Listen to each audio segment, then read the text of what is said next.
외국의 경우에도 사실은 공개되는 품목이 있고 공개되지 않는 품목이 있습니다. 그냥 환자들만 생각하면 다 공개하는 게 나을 것 같은 문제이긴 해요. 공단도 좀 문제가 있는 거 아닌가요? 그러면 협상 시작일과 종료일 정도는 좀 알려주는 것도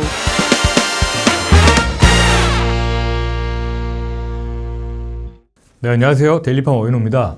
오늘도 어기자의 급바보, 급여 바라보기 한번 시작해 보도록 하겠습니다. 오늘도 저희 김성주 의원님 나오셨습니다. 안녕하세요. 네, 안녕하십니까?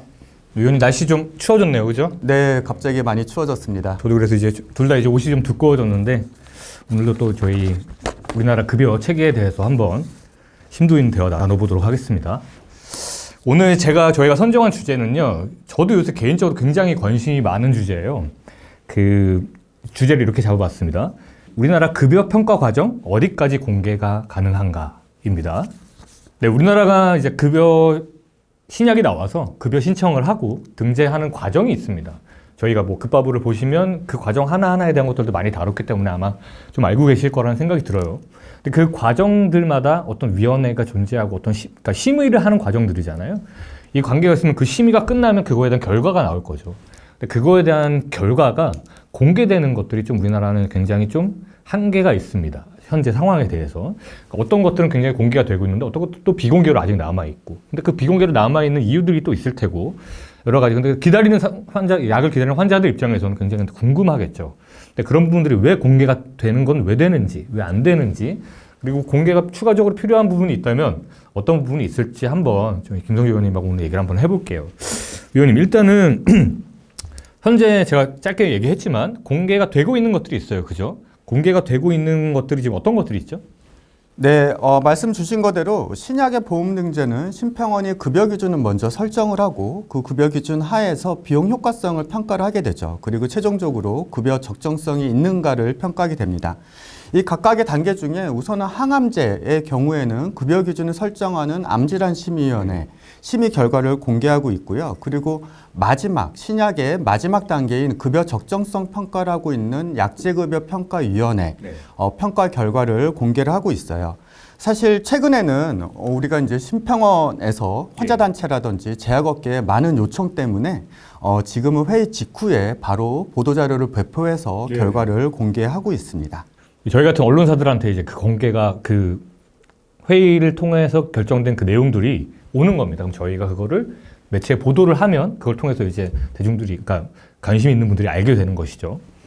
근데 이제 이 부분에 제가 좀 첨언을 하자면 약평이가 공개되기 시작한 거는 조금 오래됐습니다. 꽤 이제 한 몇 년 정도 됐죠? 그 기억이 정확하지는 않은데, 예.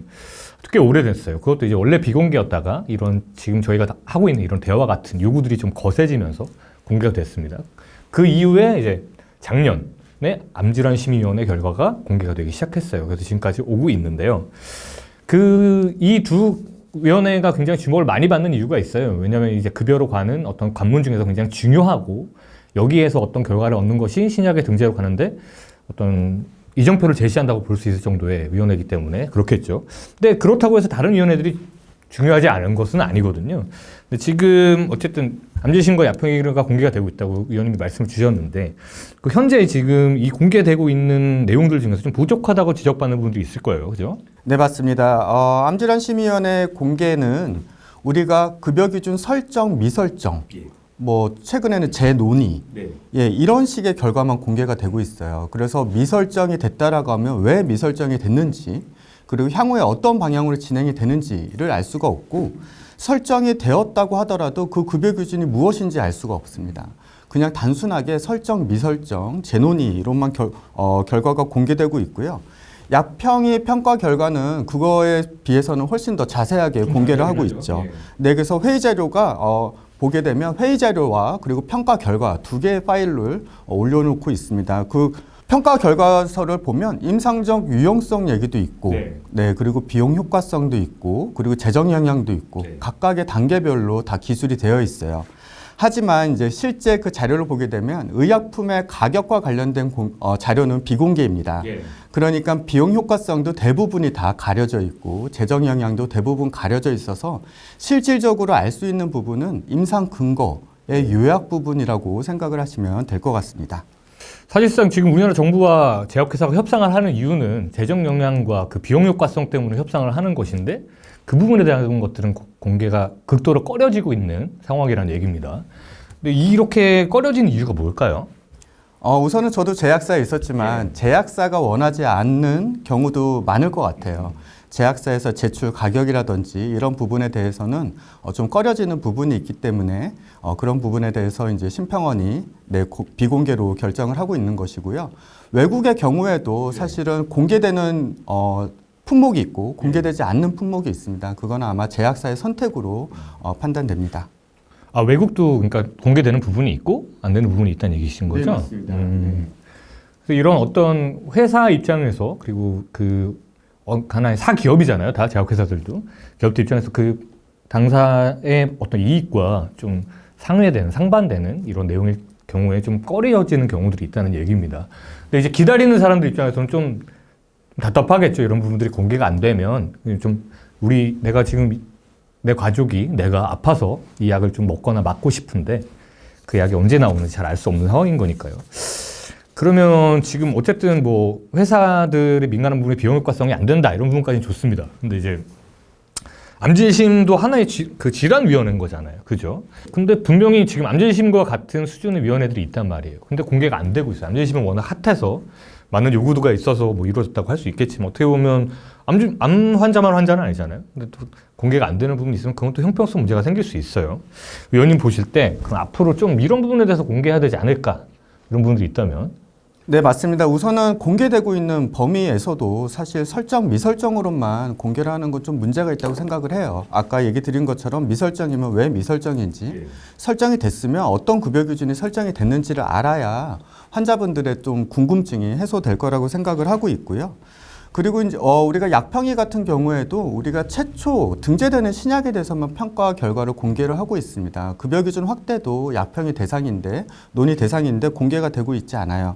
급여 기준 잠시만요. 급여 기준 확대는 말 그대로 원래 이미 등재되어 있는 약이 추가적인 적응증이나 추가적인 환자를 대상으로 급여 등재 영역을 넓히는 겁니다. 근데 그때의 내용을 공개를 하지 않고 있어요. 네, 맞습니다. 그래서 최근에 환자단체에서 이런 결과를 좀 공개해달라라는 요청도 있었고요.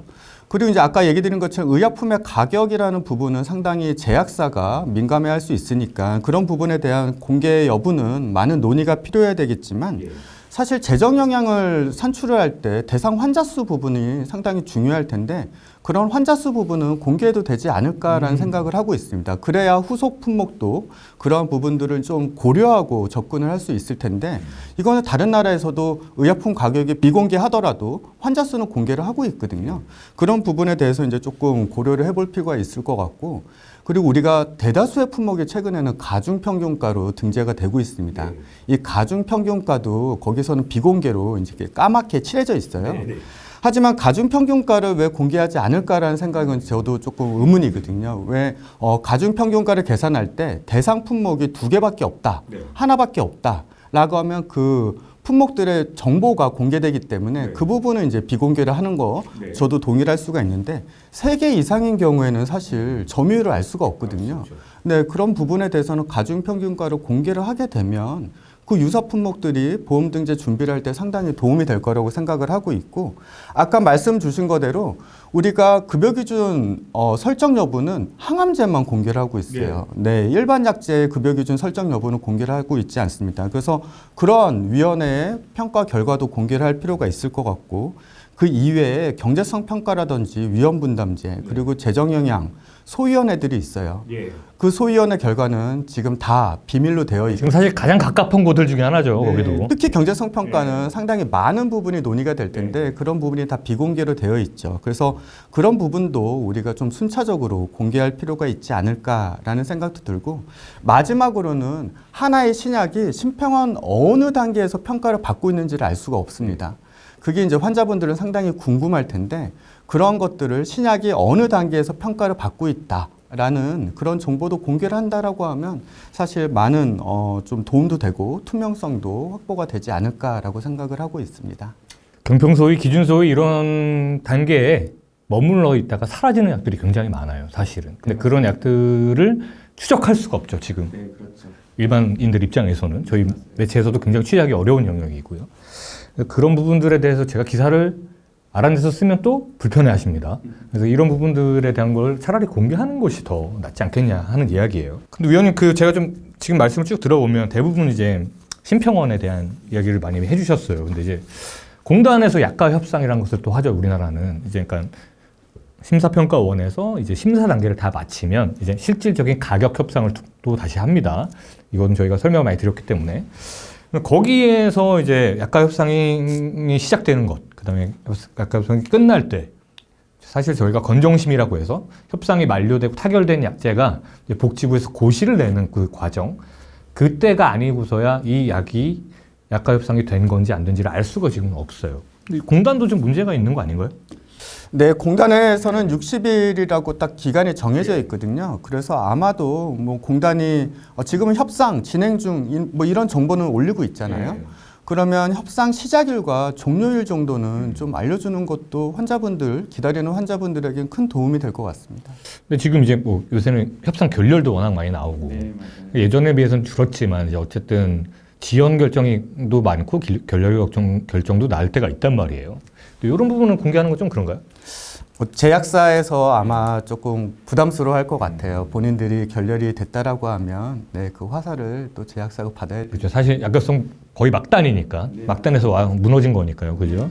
네, 이게 참 뭐 그냥 환자들만 생각하면 다 공개하는 게 나을 것 같은 문제이긴 해요. 근데 이제 이게 이 산업이 헬스케어라는 산업이 돌아가는 어떤 형태로 봤을 때는 여러 가지 고민들이 좀 필요한 문제이기도 합니다.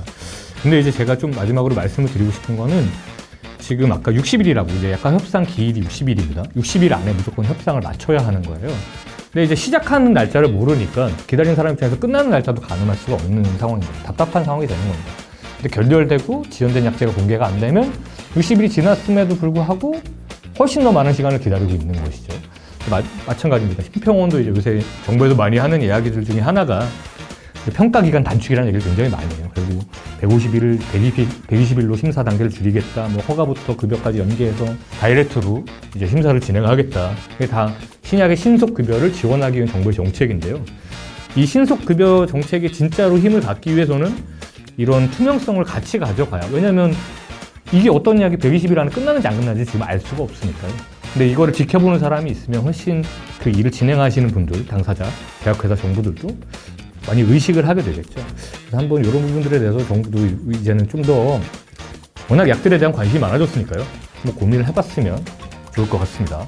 네, 어기자의 빅바보 또 다음 시간에 찾아뵙겠습니다. 감사합니다. 네, 감사합니다.